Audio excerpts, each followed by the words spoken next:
बिस्मिल्लाहिर्रहमानिर्रहीम। लो जी, अज तो 35-36 साल पहला सन 1985 विच हकीम मोहम्मद सईद साहब पिंडी तो उन्हें एक नज़म लिखी सी, घरेलू चुटकले, घरेलू टोटके। वो मैं पंजाबी आसान पंजाबी च करके कीता है ताकि हर आदमी नूं समझ आ जाए।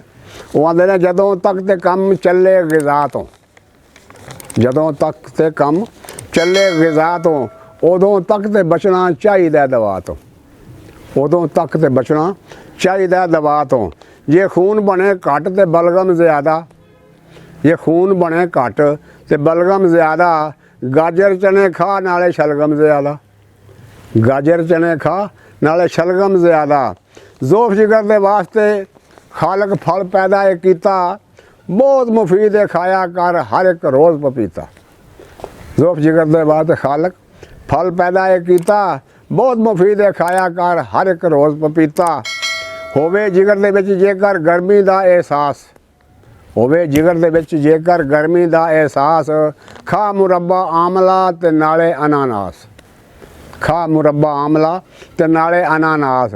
जेकर तेरे मैदे विच हो जाए यार गिरानी, जेकर तेरे मैदे दे विच हो जाए यार गिरानी, पी जा कढ़ के सौंफ दा ते अदरक दा पानी, पी जा कढ़ के सौंफ दा ते अदरक दा पानी। थकावट करे महसूस जेकर तेरा जी, थकावट करे महसूस जेकर तेरा जी, गर्मा गर्म दुध मिठा करके पी, गर्मा गर्म दुध मिठा करके पी। गला जे दुखे तेरा नज़रे दे मारे, गला जे दुखदा होवे तेरा नज़रे दे मारे, कर नमकीन ते गर्म पानी दे उसे वक्त गरारे, कर नमकीन ते गर्म पानी दे उसे वक्त गरारे। दंदां दे जे दर्द तो होवे तू बेकल, दंदां दे दर्द तो जेकर होवे तू बेकल, उंगली नाल मसूड़ियां उत्ते निमक ज़्यादा मल, उंगली नाल मसूड़ियां उत्ते निमक ज़्यादा मल।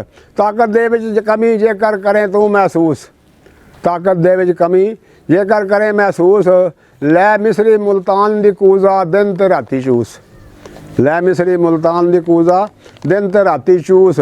खांसी कोलों बचना होवे जेकर तू जल्दी, खांसी कोलों बचना होवे जेकर तू जल्दी, गर्मा गर्म दुध दे विच पी मिला के हल्दी, गर्मा गर्म दुध दे विच पी मिला के हल्दी। कन्ना दे विच जेकर होवे फुंसी ते या कोई फोड़े, कन्ना दे विच होवन तेरे या फुंसी या फोड़े, 2-3 कतरे थोम दा पानी ओहदे विच निचोड़े, 2-3 कतरे थोम दा पानी ओहदे विच निचोड़े। पै जावन जी अखां दे विच तेरे जेकर जाले, पै जावन जी अखां दे विच तेरे जेकर जाले, सौंफ बूटी तो त्रेल दा पानी ला के अख च पा ले, सौंफ बूटे तो त्रेल दा पानी ला के अख विच पा ले। चावें तप दिख तो अगर रिहाई, जे चावें तप दिख तो तू अगर रिहाई, पानी दे बदले गन्ना चूस, पानी दे गले गन्ना चूस पाई।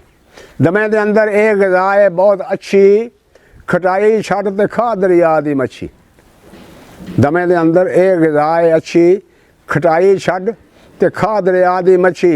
जिसम तेरे नूं जेकर लगे सर्दी, खाया कर देसी अंडे दी जर्दी, खाया कर देसी अंडे दी जर्दी। जेकर भुख ना लगे तैनू करे काम ज़रूर, जेकर भुख ना लगे तैनू करे काम ज़रूर, खाया कर बना के फक्की कुट के यार कचूर। ते जेकर हैपेटाइटिस होवे कढ़ के फिर मोबाइल, 6650 ते 695 नंबर कर चा डायल, 6650 ते 695 नंबर कर दे डायल। 0345 कोड देवे जो दवा, सदका 5-12 दा देंदा रब शफा। अस्सलामु अलैकुम।